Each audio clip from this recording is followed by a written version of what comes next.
Sabaw ng buko. Bumili po ako ng sabaw ng buko kasi mainit ang panahon.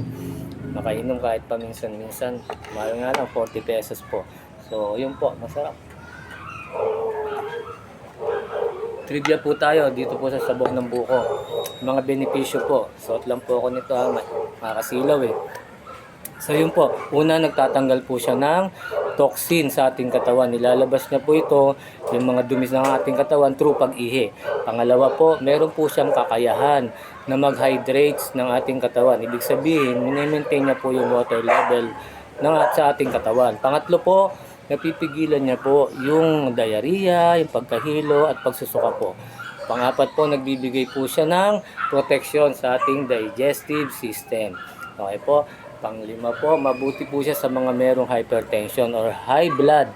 Okay po. Pang-anim, pinipigilan niya po yung pagkakaroon po ng atherosclerosis. Ano yung atherosclerosis? Yung po yung pamumuo po ng taba, sobrang mga kolesterol, sobrang calcium, namumuo po sa ating dugo. So, pinipigilan niya po yun. Okay po. Pang-pito po, mabuti po siya sa pagbabawas po ng timbang.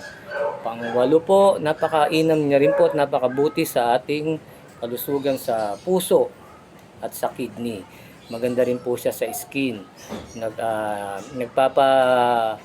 Nagpapabagal din po siya ng pagtanda. Okay po, pangtanggal po ng mga kulubot.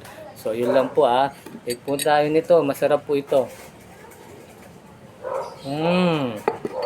Yum yum. God bless po mga idol. Please like and share lang po.